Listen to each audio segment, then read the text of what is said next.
Hi everybody, Lori here. Thank you so much for joining me today. I'm excited to be a part of the Motion Crafts blog hop. They are celebrating a brand new release as well as the launch of their new blog, and I have a couple of projects to share with you using some of their fun animation stamps and dies.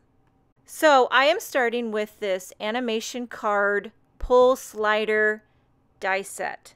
And I'm going to make two cards that are put together exactly the same way. So I'm only going to show you how I put together one of the cards. And these are just all the pieces that you need to die cut to put your slider together. They all come from the animation card pull slider die set. And this one here is just a little embellishment that you can add to your pull slider part that lets the recipient know, hey, pull me to the right or pull me to the left, however you design your card. Now this is the Critters stamp set, and I'm going to stamp this cutie patootie little raccoon with a heart. And these look a little funky, but they look funky for a reason. When you add the grid transparency, it puts everything into motion. And I couldn't resist a rainbow. This rainbow is from the Sunshine stamp set, and I know you know me and rainbows. And this is an animated rainbow. So the fun thing about this is after I stamped it a couple times to get a nice crisp and even impression, and then I'm going to go in and color it with my Copic markers. You could color it with anything. You could color it with colored pencils, Copic markers, ziggies, whatever you want to do. And I'm just very simple, a row of red, a row of orange, and a row of yellow. I like to use 3 markers for each color to give it the dark, the medium, and the light, kind of that gradient love that I like to give it. And then once I get these colors, I'm going to start putting together the pull slider card. So I have 2 pieces of pattern paper. This one here is by Pinkfresh. The yellow one is Fawn, and they're just trimmed so that you fold them. It's a 4 1/4 by 5 1/2 card size. Using my bone folder, my trusty bone folder, my #1 crafty tool ever. So this is how you put it together, or how I put it together, I should say.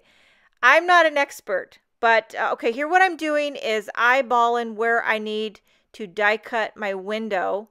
And again, this little window die that I'm going to die cut in the front of this pattern paper is also from the animation card pull slider die set. So I've die cut my window there, and I'm taking my tape runner to adhere right inside the window. This is so that I can adhere my image right inside there, and I'm just kind of holding it in, trying to make sure it's nice and straight and centered inside the window, just like so. So now that's ready to go.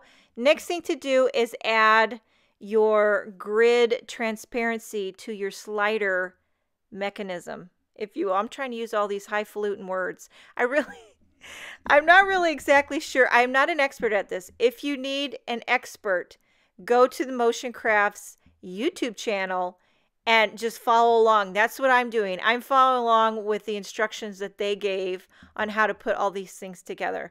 So now I am just folding up the slider track, if you will. That's what I'm going to call it. And I also die cut a tiny slit into the bottom right corner for your pull tab to pull through. That's also part of the pull slider die set. Everything that I'm using is the pull slider die set. Now I'm going to adhere the slider track down to the inside of my card using more of that skinny double-sided tape.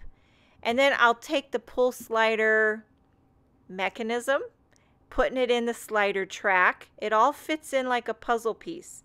And hey, I'm just going to tell you the truth. This did not come really that easily to me. My brain is not like an engineer brain. For some people, this might be so simple. For me, I had to do it a couple times. I made a few mistakes, like I got tape where I shouldn't get tape, and the slider wasn't sliding, and I got things die cut crooked. So this is like my 3rd take. I'm just keeping it honest. But for some people, it might come real easy. Now, maybe you can learn from my mistakes. You just got to make sure you've got everything lined up where it needs to be. Got to make sure your grid transparency is straight, and you don't want any tape where it shouldn't be so everything can slide. Can you see the motion on the rainbow when I pull? Can you see that? That is amazing. And then now I'm going to, sorry about my crazy hair getting in the way. Holy smokes. I glued that little arrow onto it. And then finally I'm going to adhere this whole thing onto a white card base so that I turn it into a card.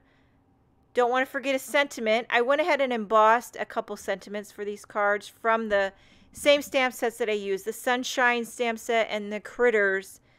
Look at the animation. Can you see it? Look at the raccoon. Okay, his tail goes up and down and the heart kind of like pulses. When I show this to my kids, they were pretty darn impressed. And I'll tell you one thing, they're a tough crowd. So that's saying something. Make sure you check out the Motion Crafts new blog and their new release. There's some amazing giveaways going on, as well as the rest of the blog hop. Thank you so much for joining me. Have a wonderful day, and I will see you next time.